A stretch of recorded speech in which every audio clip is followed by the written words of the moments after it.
So I hopefully you have finished writing the new words. Now let us continue and look at this dialogue. We read it carefully and answer the questions that will be given after. So here is our dialogue. A dialogue, that is a conversation that is always between one or two. It can be one, two, or more than two people altogether. So here is the dialogue. Or it can be between groups, group A and group A, group B, group A. You see, boys, girls, that one can still be a dialogue. So here we have a dialogue which is between Mrs. Bate and Muhindo. Mrs. Bate and Muhindo. So the instructions here says, read the dialogue and answer the questions in full sentences. Read the dialogue and answer the questions in full sentences. Let us read. Mrs. Bate. Yes, Mrs. Bate said, "Good morning, little boy." Good morning, little boy. And then that little boy is Muhindo. Muhindo said, "Good morning, madam." Good morning, madam. Mrs. Bate, "Can you help me, please? Can you help me, please?" Muhindo, "Yes, please, madam. What is the matter?" "Yes, please, madam. What is the matter?" Mrs. Bate, "My car has broken down. Is there any garage or mechanic anywhere in this village?" Is there any garage or mechanic anywhere in this village? Muhindo, "Yes, please, madam. The nearest mechanic is in the next trading center. The nearest mechanic is in the next trading center. His garage is about 1 kilometer away from here." His garage is about 1 kilometer away from here. Mrs. Bate, "Is he really a good mechanic? Is he really a good mechanic?" We continue and read what Muhindo replied. "Indeed, he is a skilled mechanic and he has all the tools and spare parts in his garage." Indeed, he is a skilled mechanic and has all the tools and spare parts in his garage. Are you following me? Indeed, he is a skilled mechanic and he has all the tools and spare parts in his garage.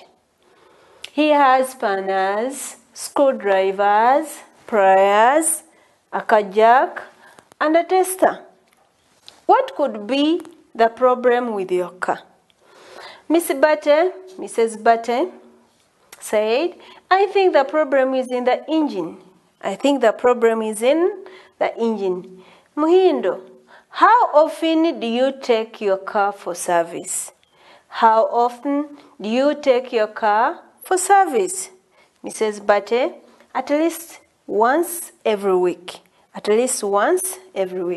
So when we come back and read, we are going to go back and reread our dialogue from the beginning. So boys will be Muhindo, girls will be Mrs. Bate. So when girls read, "Good morning, little boy," then boys you will reply, "Good morning, madam." Are you saying? So Mrs. Bate, those are boys. Muhindo, Mrs. Bate are girls. Are you getting me? Girls, you are going to read the words of Mrs. Bate. Are you getting me? And then boys, you are going to read the words that were said by Muhindo. So you read one at a time. You read. When you finish, boys read. Boys, you finish. Girls read. So let us go. Good morning, little boy. Good morning, madam. Can you help me, please? Yes, please, madam. What is the matter? My car has broken down. Is there any garage or mechanic anywhere in this village? Yes, please, madam. the nearest mechanic in this village is, yes please madam, the nearest mechanic is in the next trading center. His garage is about 1 kilometer away from here. Is he a good mechanic? Indeed, he is a skilled mechanic and he has all the tools and spare parts in his garage. He has spanners, screwdrivers, pliers, jack, and a tester. What could be the problem with your car? I think the problem is in the engine. How often do you take your car for service? At least once every week. So, looking at our dialogue, which word haven't you understood? Like, which one is very difficult? You look at the word Muhindo, Mrs. Bate, those are nouns. Remember I taught you about nouns? My car, these are vehicles, broken, you see? Okay, so you write this dialogue down and we look at the questions. How can we answer those questions free from this dialogue? Are you getting? How can you answer those questions in full? When I say in full, let me come back and explain. What does it mean when they tell you to answer in full sentences?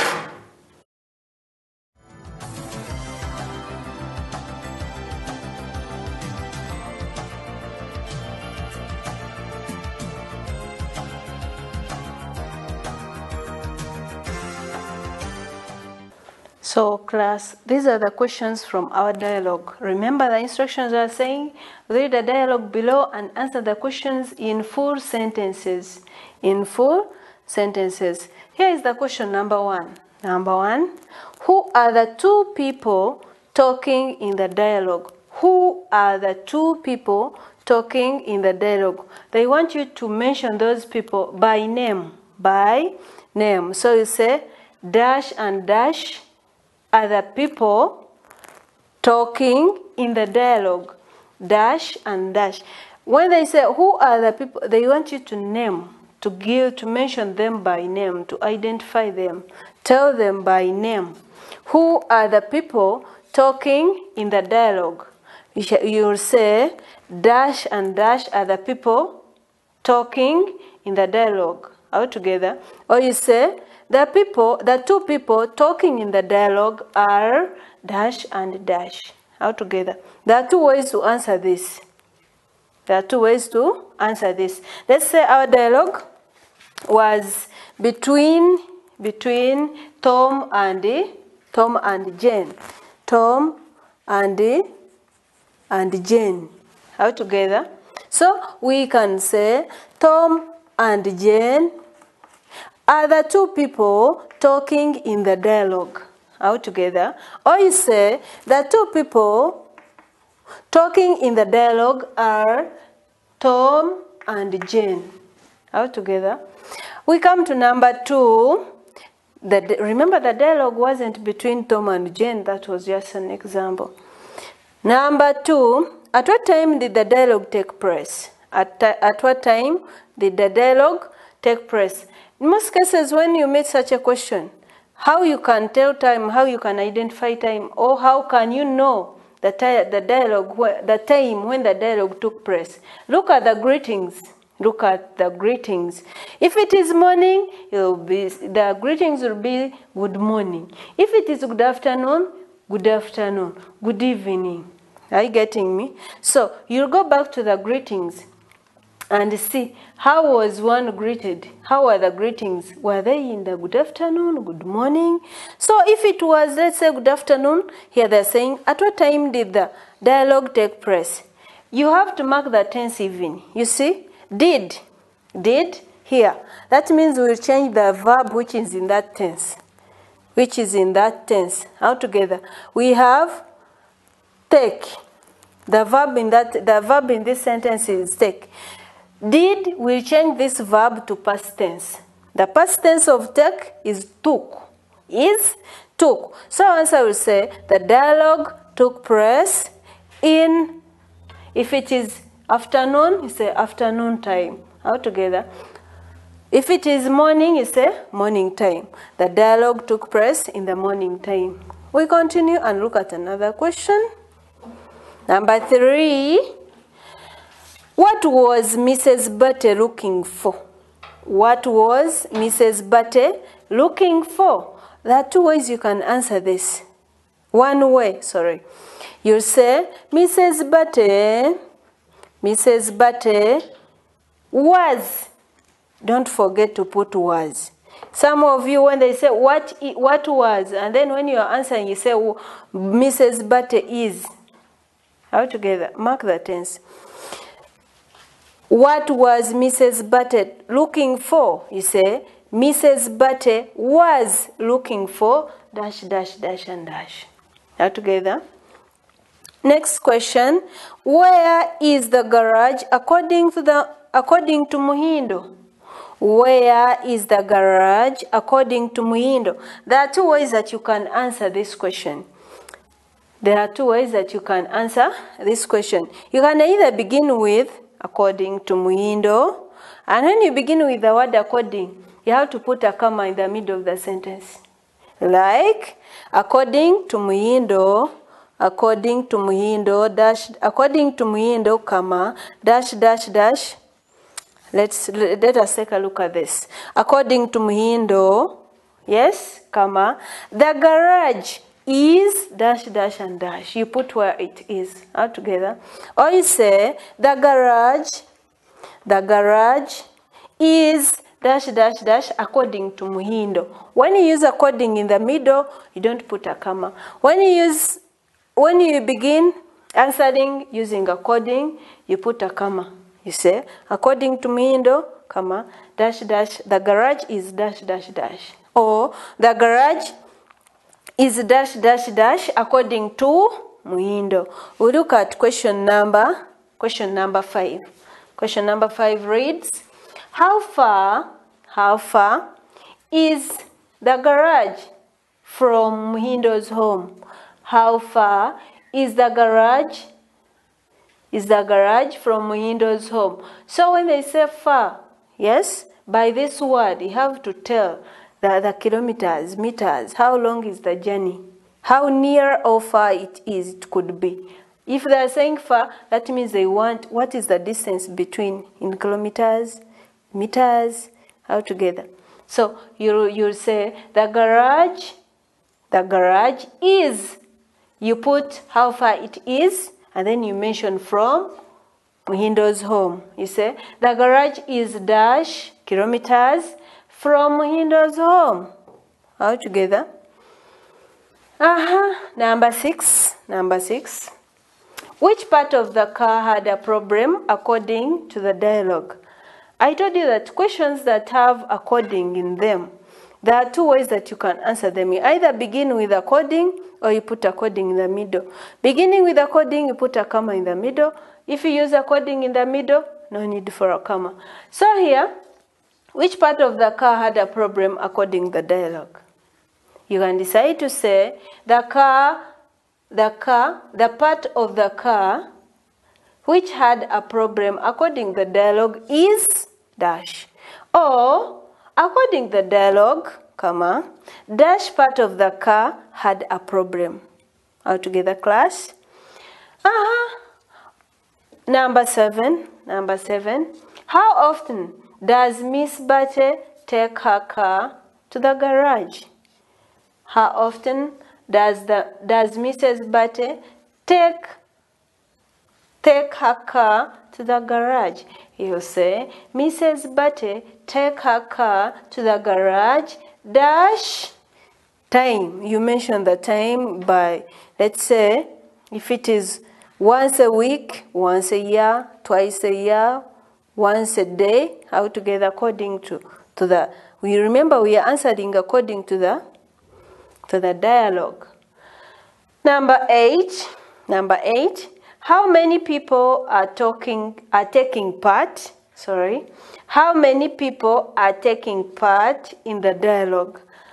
You look at this. How many? It calls for number, with an exception of number 1 where they have said, who are the people? There you had to mention them by name, identify them by name. So here they're saying, how many? You have to count and give the number. How many people are taking part in the dialogue? If there are 3, you say 3 people are taking part in the dialogue. If there are 5, say 5 people, or 2 groups are taking part. Are you together? So it depends. How many? Go there and check how many. You say dash people are taking part in the dialogue. Please write neatly. If you have a problem, you've written something wrongly with a wrong spelling, cross with 1 line. Stop shading. Stop shading. And these were my. Don't forget and write this. These ones are not there. I just wrote there. I just wrote them to explain to you. Yes? Write neatly. I'm coming to cross-check your work. I'm coming to cross-check your work.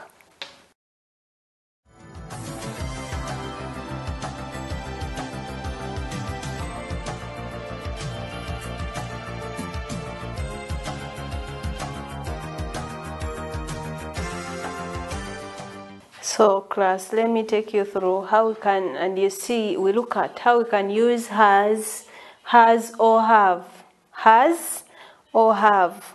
When I mean has, it is written like this. Most of you have a problem in pronunciation. You want to tell me the word has, you say as. As. Let's say in similes, has, white as, the word is as, has.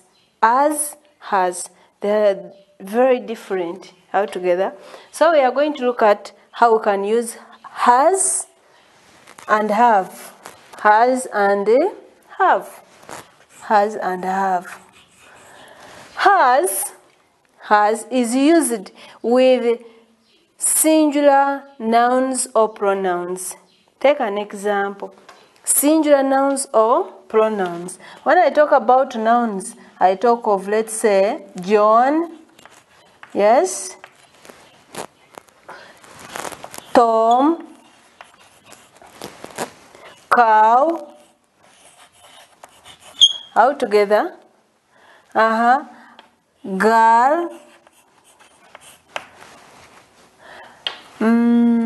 these ones, they take has.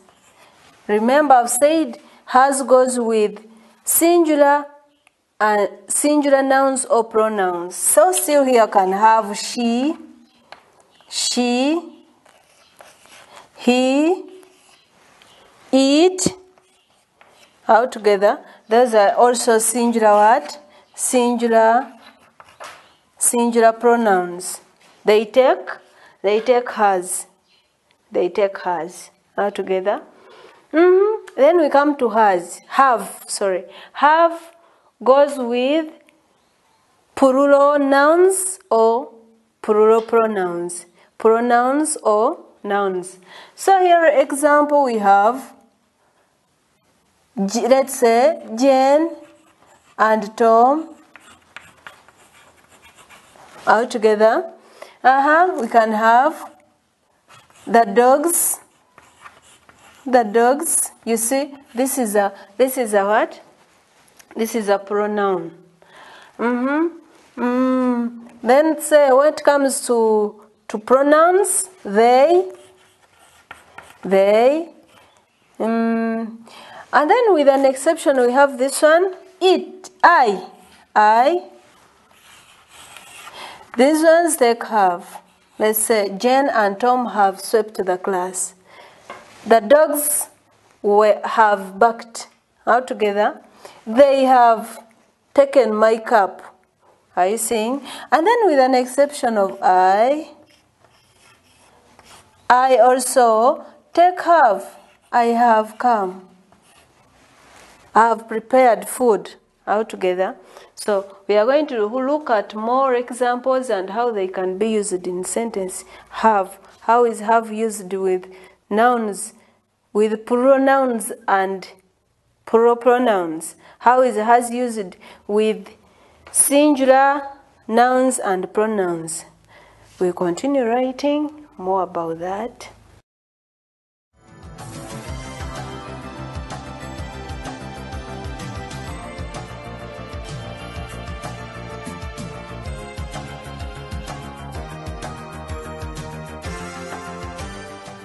So let us continue here and we see how has and have are used.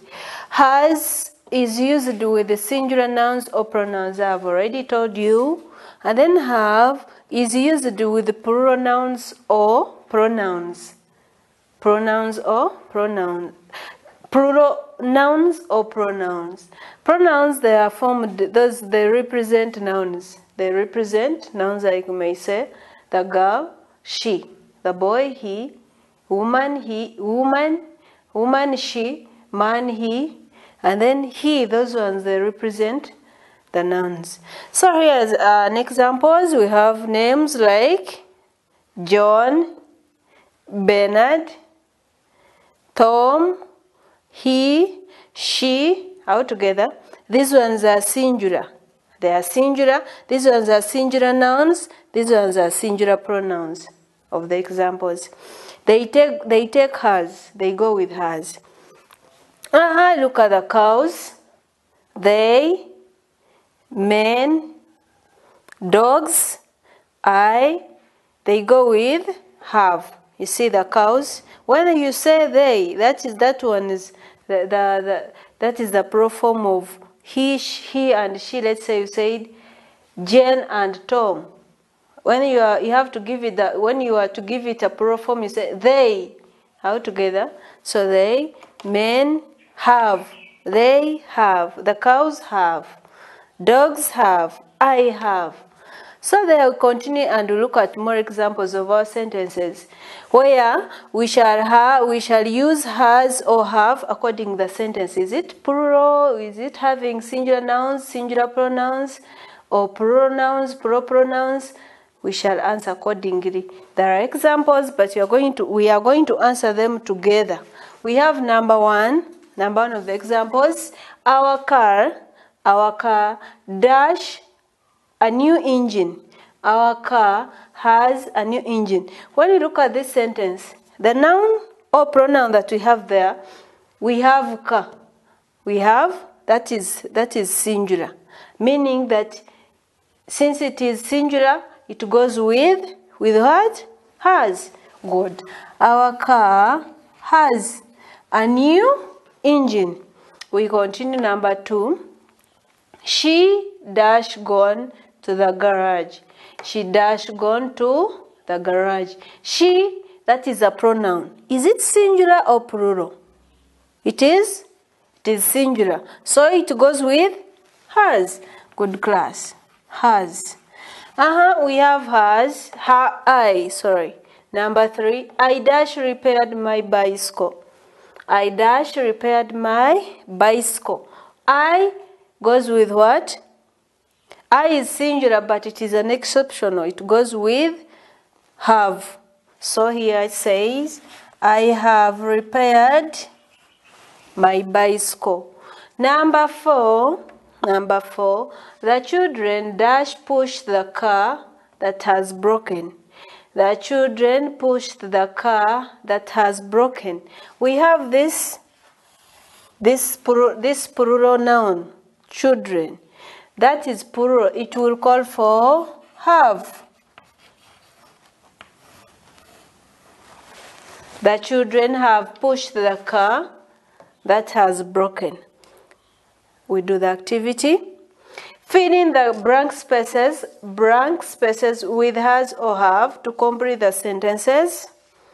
Fill in the blank spaces with has or have to complete the sentences. Number one, the children dash broken the windscreen of our head teacher's car.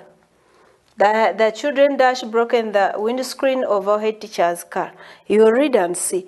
If it has nouns there, if it has a noun there, is it in plural form or singular? If it has a noun there, you check. Is it plural or singular? If it is a pronoun, is it plural or singular? You find how to answer it according to these examples that I've given you here. Has goes with singular, have goes with plural. Sorry. Number 2, Joseph dash bought the engine oil. Joseph dash bought the engine oil. Joseph is singular. All together. Joseph, that is a singular noun. We continue and look at number 3. Number 3, he doesn't dash a mudguard on a bicycle. He doesn't dash a mudguard on a bicycle. You see the pronoun that we have there is singular. You know what I said? Number 4, I dash already informed the mechanic. I dash already informed the mechanic. I is an exceptional that goes with what? Number 5, who dash switched on the indicators? Who dash switched on the indicators? You see, the indicators, the switch, it was switched on by one person. By one person.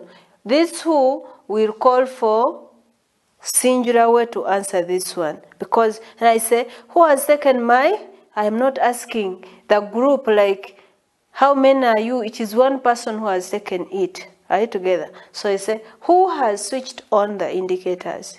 You won't say have, because the indicators were switched off by one person. That is just by brain to answer that. Number 6, Mary dash not seen her driving mirror. Mary dash not seen her driving mirror. We have the noun there, Mary. Mary is singular. It calls for what? I've told you. So you answer up to number 6. Please write well. Write well. Write neatly. Mind about letter formations. Mind about letter formation. Punctuate very well. Put full stops where necessary. Good class. We continue and look at something else.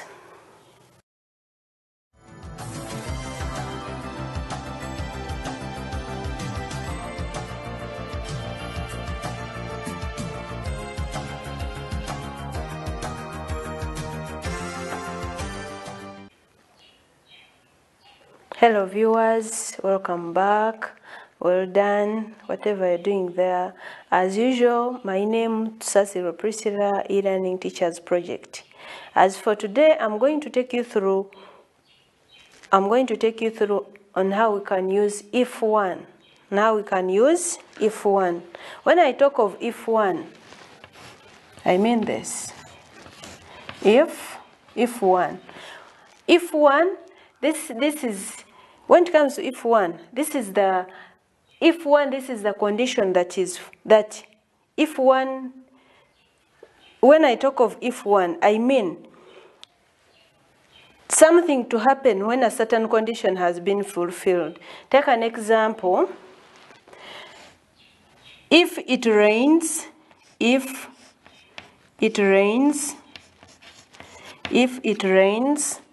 today, comma, my crops will germinate. My crops will germinate. My crops will germinate. If one, this sentence with if is called an if clause. If clause. And then this one is the result. That means if it rains, my crops will germinate. This is the main clause. What will happen after raining? What will happen after raining? Main clause, you may call it main clause, result clause, all together. So when it comes to if goes with this clause, that sentence with if, and then the main clause, the result clause. Let's say if a certain condition is fulfilled. If clause, you can call it a condition clause. a condition clause. So if this condition is fulfilled, let's say it rains, my crops, that is the result, that is the outcome. Another name here, you can call it an outcome. If it rains, my crops will germinate. My crops will germinate, meaning that if this condition is not fulfilled, my crops won't germinate. Altogether, let us have another example. If I want to repair my car or to repair a car tire, if I want to repair a car tire, I will use a car jack,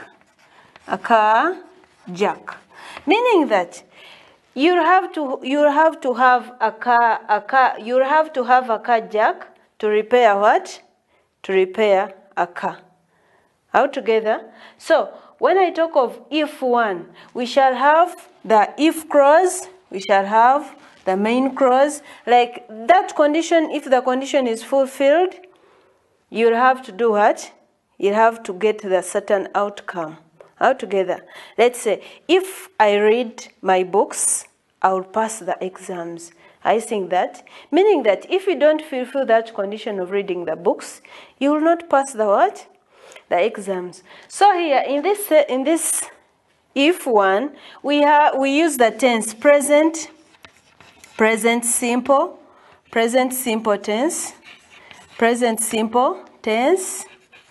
In the if clause, in the if or condition clause, or condition, we use present simple tense in the if clause or condition clause.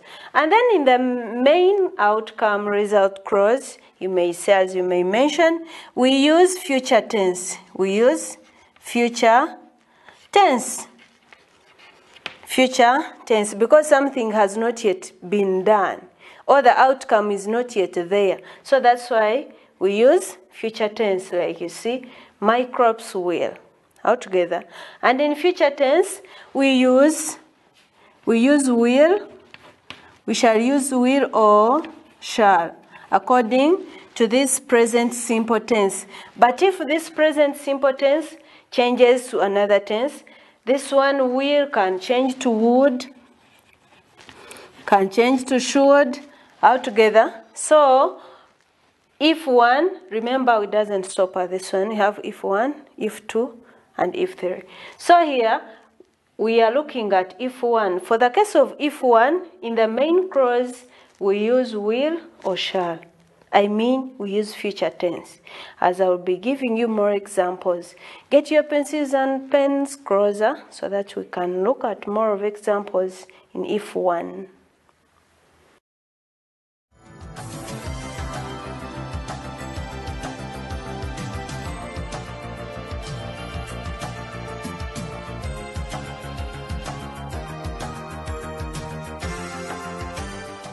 So let us continue. As I told you, we start writing, but before we start, we continue or we write. Let us read through. Let me take you through. I told you that we are looking at if one. If one is used to talk about something that will happen if a certain condition is fulfilled, as I've told you before. If a certain condition is fulfilled, that's when, let's say, like you can read here, use it to talk about something. We talk about something. When a certain condition is fulfilled, that's when we use if altogether. And then we use present, the tense that we use when you talk about if one. We use present simple tense in the if clause and future simple tense in the main clause. As example here I've given if clause, main clause. If clause and main clause. If clause, that is the sentence with if. That is the sentence with if. And then main clause, that is the sentence with the result, outcome, or what will happen. Altogether. So here we have this condition. If I go to town, I saying this is the condition. If I go to town, and then the result, what will happen after going to town? Yes, what will be the outcome? I will buy a spanner. If I go to town, I will buy a spanner. All together, this is the result. This is the outcome of after someone going to town. All together, after going to town. And then, another thing when I talk about if one. When we begin with if one, we put a comma. I mean if clause. If we begin the sentence with if clause, when if clause begins a sentence. Let me make this one clear. When if clause begins a sentence, we put a comma in the middle after that clause. Then, when main clause begins a sentence, we don't need to put a comma. As you can take a look at an example, at these examples here. I've noted it here. If I want to remove a car tire, comma, I will use a car jack. If I want to remove a car tire, I will use a car jack. Remember, previously I explained what a car jack means. That means to remove a car tire, this is the condition. All together, I will use a what? I will use a car jack. All together. Remember, I'm trying to explain to you this note. When if clause begins a sentence, a comma is used. I told you that if clause, that is a sentence with if, all together. And then after, the comma is here. So I'm going to give you the note of this. When the main clause begins a sentence. So we are going to use this sentence and we begin with the main clause, all together. So this will be, I will use a car jack. I will use a car jack.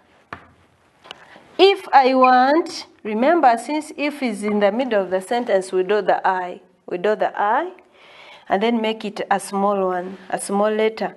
If I will use a car jack, if I want to remove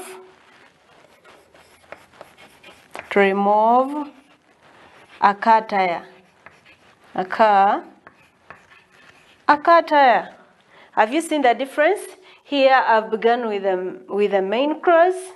I will use a car jack if I want to remove a car tire. All together. And then this one began with the if clause. That's why there is a comma following this note. Number 2, if I go to town, comma, I will buy a screwdriver. If I go to town, I will buy a screwdriver. So this is the condition. If I go to town tomorrow, If I go to town tomorrow, comma, I will buy a screwdriver. This is the condition. After going to town tomorrow, what will happen? What will be the outcome? So here, we are going to again begin with the main clause. Begin with the what? Main clause. So who can give us the right answer here? Who can give us the right answer? Begin with the main clause and show what will happen to the sentence. Will it still be like the one where we began with the if clause, or something will change a little bit? By show of hands. Yes, Tom? We begin with this if clause? No. This one, right? So there you go. Good. I will buy a screwdriver if I go to town tomorrow. I will buy. Tom, you are a good boy. I will buy a screwdriver. I will buy a screwdriver if, don't forget to dot if, because it is in the middle of the sentence. Because it is in the middle of the sentence. If I go to town, if I go to town tomorrow. tomorrow. If I go to town tomorrow. So let us read through. I will use a car jack if I want to remove a car tire. Number 2. If I go to town tomorrow, I will buy a screwdriver. I'll buy a screwdriver if I go to town tomorrow. Are you getting the difference? So let us continue and look at the activity that I've given you that I want you to do for me all together. So the activity will call you to change that sentence, begin with if, or you can decide to begin with. You can decide to answer that question, the exercise that I've given you. You can decide to answer beginning with the main clause, as I've told you here. You can decide to answer by beginning with the if clause or with the main clause. Either way you'll be right. So look at number 1. Before looking at number 1, please let us read the instructions. Rewrite. When I say rewrite, that means you have to rewrite. You don't have to answer in the sentence. You rewrite. Rewrite the following sentences using if 1. Using if 1. Remember, I've said if 1, that's when we want to talk about something when a certain condition is fulfilled. Number 1 says, he'll get money. He'll get money. He'll buy a car jack. He'll get money. He'll buy a what? A car jack. So these two sentences have will. So most of you are there confused. Now what is this? What's the teacher talking about? So they are saying use if 1. That means you have to have if clause. You have to have that conditional sentence. And then the outcome. The what? The outcome. All together. So when you see he'll get money, that means someone should have money first. Someone should have money first. And after having money, what will happen? What will happen after fulfilling that condition of getting money? What will happen? He will buy a car jack. So here you'll say, if he gets money,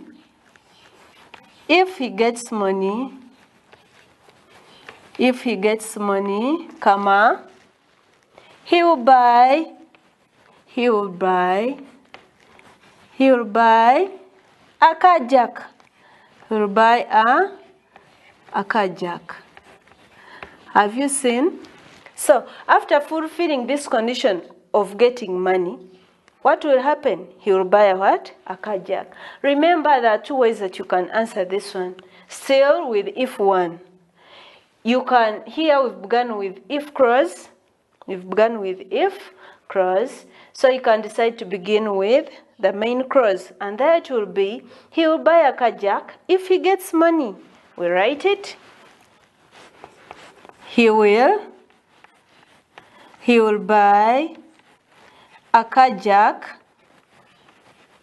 He will buy a car jack if in the middle, please dot it, if he gets money. So that is it. You can decide to answer beginning with the main clause or with the if clause.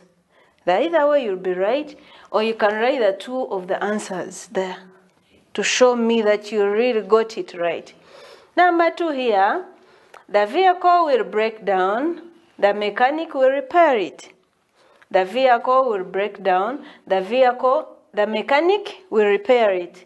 And then some of you are likely to do repetition. You have this pronoun of it, which is for the vehicle, and then you will have to, let's say you are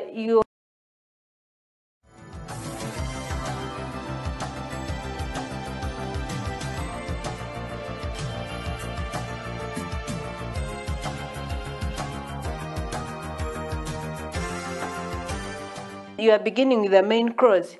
When you say vehicle, that means you want to repeat it, because that will be repetition. The vehicle is already there, it won't work there. You ignore it. Number 3, Mrs. Bate will go to Chiseka. Mrs. Bate will go to Chiseka market. She will buy spare parts. Mrs. Bache will go to Chiseka market. She will buy spare parts. You can either begin with if clause or the main clause, as I've been explaining. The mechanic will finish his work. He will put the tools in a toolbox. So you do this exercise. I call it a topic so that, you finish up this exercise as part of this topic that I've been taking you through, vehicle repair and maintenance, please. Vehicle repair and maintenance. Always go back, reread through the work, the notes you've taken. Do you know notes not taking? Like as you're watching, you make your own notes aside. You make your own notes aside. Don't just watch and after watching, you put it down, you shut it down, and then you say, I'm tired. No, note it down. What if the power is not there? Won't you read? So that's why you have to take notes so that you can always go through and check. Please, let me see you in the next topic.